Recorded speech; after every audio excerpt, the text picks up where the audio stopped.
Ọ dị mma ndị Igbo ndị ọma njem ọnụ mma mmanụ a na-anabata unu n'ife omume Igbo efu na bụ ife omume eji akwalite asụsụ Igbo omenala Igbo na ọdịnala Igbo. Tata n'ife omume Igbo efu na anyị nwere uche onye adị njọ.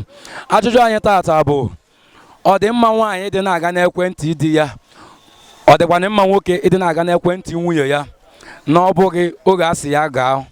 Tata anyị nọ n'Enugu ka anyị gagharịa ga jụọ ndị mmadụ n'ogbe ife ha nwere ike ikwu. Chetakwa na uche onye adị njọ. Ugwumba. Afa m bụ Mrs. Ngozi Igwe. Mgbe Chineke jikọrọ di na nwunye ọnụ, ha na mba abụgoro otu.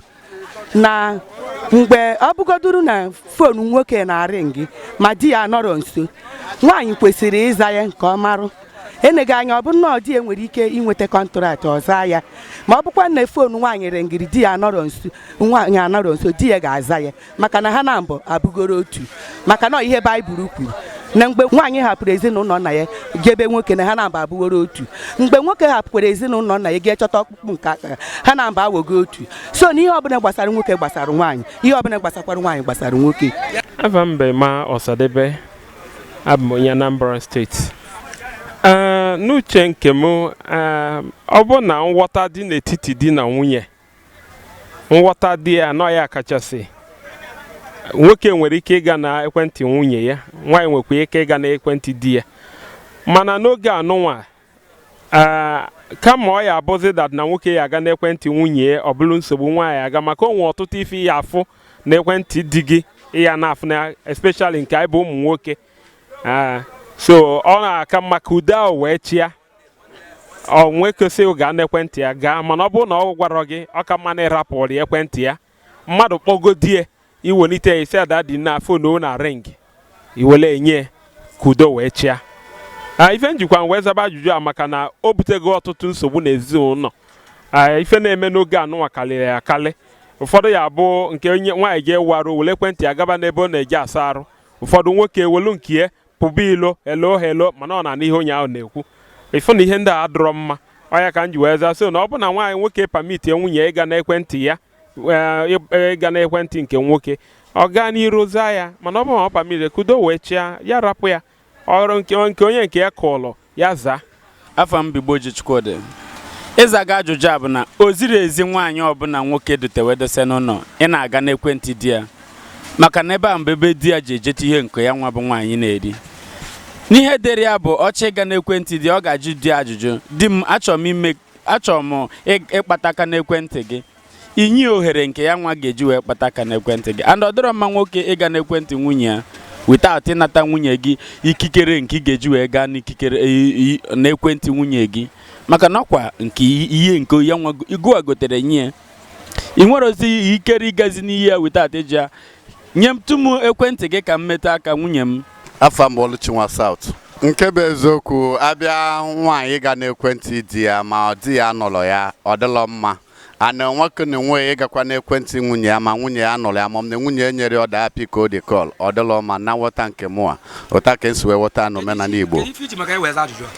Because o nwere ike ọ bụ na mgbe ahụ o nwere ike ọ bụ na ọ dị ka akpọrọ ịghọta nwunye je pick ọkọ, o nwere ike ọ bụ na business partner ya ma something else business e nwere issue like that, nwunye pick the call, o nwere ike from there that business enwe problem ma ọ bụ ya saa.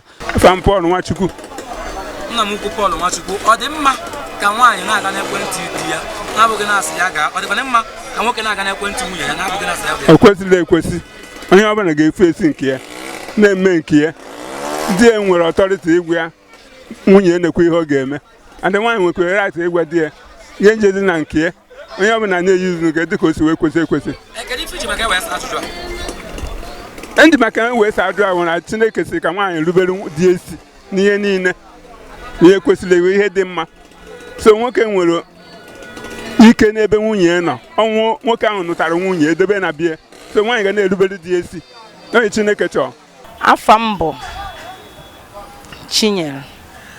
Ọ dị mma na nwaanyị ga na-aga n'ekwentị di ya, dịkwa mma na nwoke ga na-aga n'ekwentị nwunye ya.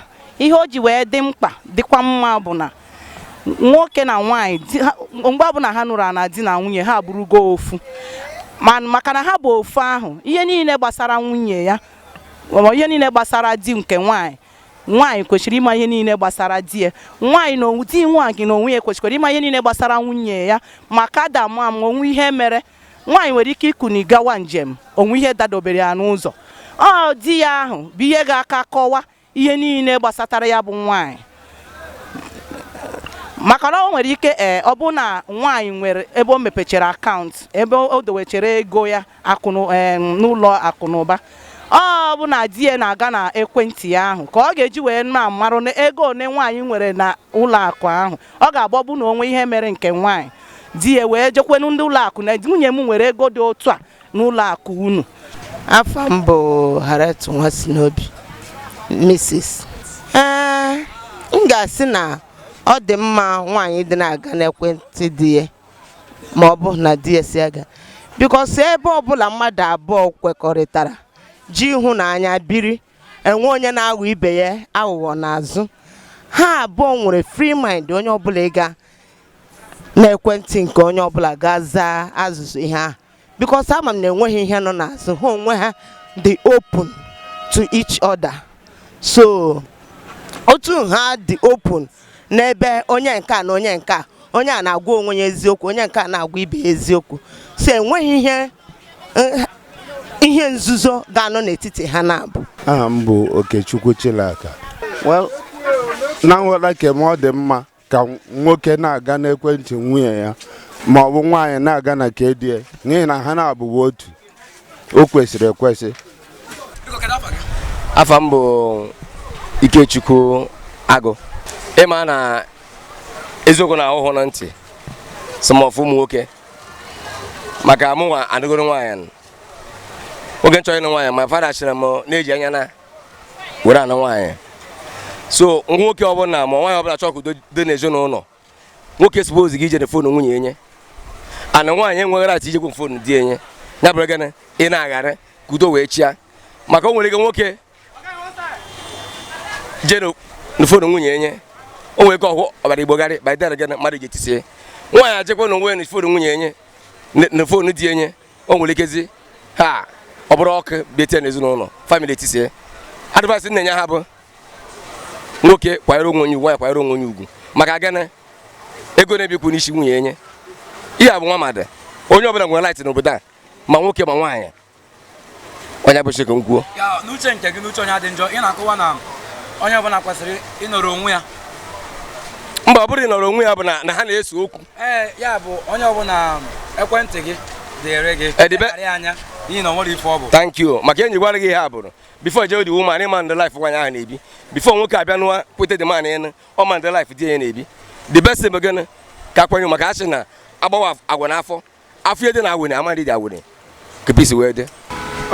Ọchịchị uche m bụ na ọ dịrọ mma nwoke ije na fonu nwunye ya, ọ dịrọkwana mma nwaanyị ije na fonu di ya o were ma ọrịnga anya ọgwụ na ọrịngịrị o dobekwu ya ọgwa di anya si ya na o nwekwara ekpọrọ ya na o nwekwe miss call. Wata ọ dịrọ ozi nke mma ịpụta ịbịa pịasị onye na-akpọ ịma mma ka kọstọma gị ịma mma ka onye. Kedu ihe iji maka wee zaa ajụjụ a? Ihe nji wee zaa ajụjụ a bụ na ọ na-adị mma ọwụ na asị na nwoke na-anata nwaanyị anata dobe n'ụlọ na ọ bụrụ nwaanyị na-anata nwoke edobe n'ime ụlọ.